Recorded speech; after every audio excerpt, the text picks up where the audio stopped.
देखिए, निकट भविष्य में महाराष्ट्र में अब कोई चुनाव तो है नहीं, सिवाय लोकल बॉडीज़ को छोड़ कर के और नगर निगम और कुछ नगर परिषदों वगैरह को छोड़ कर के।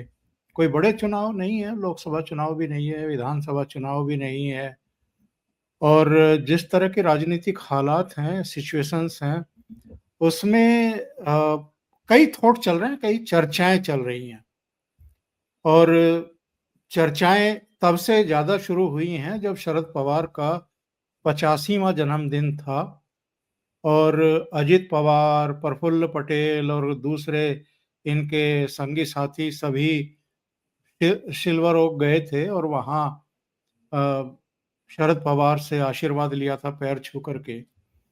और इधर अजित पवार की माताजी का भी एक बयान जो है बड़ा वायरल हुआ है, जिसमें वो ये कहती हुई दिखाई दे रही हैं कि मेरी तो इच्छा है कि अजित पवार और शरद जी फिर से एक हो जाएँ।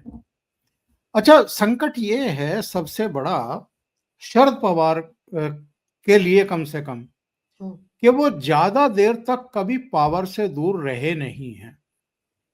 वो कोई ना कोई बहाना तलाश करते रहते हैं और अगर उनको लगता है कि कोई युति बैठ ही नहीं रही है, कोई जुगत बैठ ही नहीं रही है और हमें विपक्ष में बैठना ही है, तो भी आप याद करिए उस दौर में भी वो प्रधानमंत्री नरेंद्र मोदी से हर 5वें छठे महीने मिलने का कोई ना कोई एक बहाना ढूँढ लेते थे। हुँ, यानी 5-6 महीने में वो प्रधानमंत्री से पीएमओ में उनके रेजिडेंस पर कहीं भी मुलाकात करके सुर्खियों में बने रहना चाहते थे और एक संदेश भी देना चाहते थे।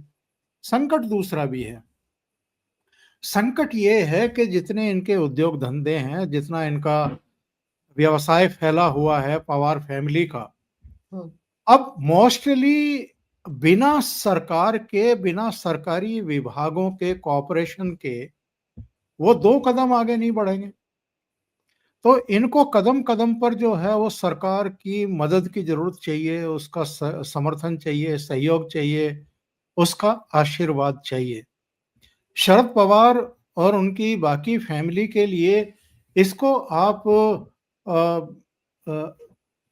संयोग कह लीजिए या कुछ भी कह लीजिए कि उनका भतीजा सरकार में है, उप मुख्यमंत्री है और उनकी जो पार्टी वो इनसे चुरा करके ले गए थे, उसके कई मंत्री अलग-अलग महत्वपूर्ण विभागों को इस समय देख रहे हैं। बिल्कुल। तो शरद पवार को वो तो चिंता नहीं है कि इनका कोई कामकाज रुक जाएगा। कामकाज तो होते रहेंगे, लेकिन वो इस प्रवृत्ति के आदमी हैं कि ज़रा ये संभावना तलाश की जाए कि हमारे लिए क्या है? अगर हम आ जाएँ, शरद पवार अकेले बैठे रहें, उनकी बेटी का उद्धार हो जाए केंद्र में, यहाँ पर कोई कैबिनेट की बर्थ मिल जाए, जो बाकी के लोग हैं उनके लिए कुछ हो जाए, तो फिर बहती हुई गंगा में वो भी हाथ बहा अपना जो है बहा लें। तो इस संभावना में आजकल सब लगे हुए हैं। अच्छा, वही हाल इस समय बची-खुची शिवसेना का है।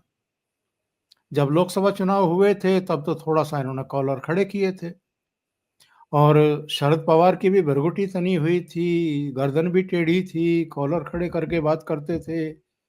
लेकिन जैसे ही विधानसभा चुनाव हुए और उनका बिस्तर गोल हुआ, वैसे ही इनके दिमाग भी ठीक हो गए। आपको याद होगा नागपुर में जब एक संक्षिप्त सा सेशन बुलाया गया था तो उद्धव ठाकरे और आदित्य ठाकरे बुके लेकर के पहुंच गए थे देवेंद्र फडणवीस को बुके देने के लिए।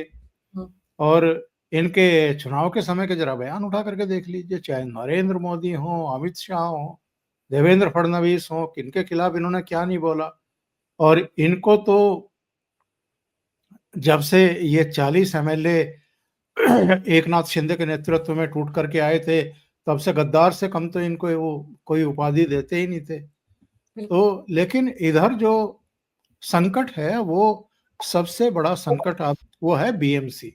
हुँ, बीएमसी इनके लिए खाद पानी का काम करता रहा है और एशिया की सबसे बड़ी नगर निगम है। सर्वाधिक पूरे एशिया में सर्वाधिक बजट इसका होता है। तो इतना बड़ा बजट होता है तो ज़ाहिर है खर्चे भी होते हैं, उसमें टेंडर भी छूटते हैं, उसमें ठेकेदार भी इन्वॉल्व होते हैं, उनमें बहुत सारे काम होते रहते हैं, मुंबई है, नवी मुंबई, तमाम जो है वो सब काम-काज हैं। अब उसमें अ, अपार संभावनाएँ हैं, असीम संभावनाएँ हैं, तो पार्टी को भी पुजापा चढ़ता रहता है और ठेकेदार तो जिस तरीके से ठेके लेते हैं, टेंडर दिए जाते हैं, जिस तरह वो काम करते हैं, वो किसी से कोई दबा-छिपा ही नहीं है। तो हज़ारों करोड़ का के वारे-न्यारे होते हैं एक तरीके से। तो अब बहुत लंबे समय से वो नगर निगम पर काबिज़ हैं, उनका मेयर रहा है, उद्धव ठाकरे का। और जो स्थितियाँ परिस्थितियाँ हैं, जो पिछला चुनाव हुआ था नगर निगम का, उसमें तो भारतीय जनता पार्टी और शिवसेना के बीच में केवल 2 ही सीटों का तो फ़र्क रह गया था। 82-84 का था मामला। फिर भी भारतीय जनता पार्टी ने कह दिया था कि आप ही अपना मेयर बना लो, कोई दिक्कत नहीं है, क्योंकि भारतीय जनता पार्टी का मुख्यमंत्री था। लेकिन अब तो ऐसा नहीं है। अब तो भारतीय जनता पार्टी के पास एक मजबूत आधार है, अपना आधार है, किसी किसी का दिया हुआ गिफ्टेड आधार नहीं है। उन्होंने बिल्कुल। खुद की मेहनत की हुई है मुंबई में और मुंबई में उद्धव ठाकरे को केवल 10 सीट ही तो मिली हैं। इस लिहाज से वो एक संभावना तलाश कर रहे होंगे कि जो अतीत में हो गया वो हो गया। अब अगर ये आखिरी ग्रास भी हाथ से छिन गया, तो फिर कहीं के नहीं रहेंगे। उद्धव ठाकरे हों या संजय राउत हों, क्या ये बीजेपी नेतृत्व को इतने हल्केपन में ले रहे हैं कि वो अतीत की सारी घटनाओं को, इनकी गाली-गलौच को, इनकी भूल नाफरमानियों जाएँगे। को, इनके विश्वासघात को, सबको भूल जाएँगे? ऐसा ब होता नहीं है राजनीति में जैसा ये लोग सोच रहे हैं।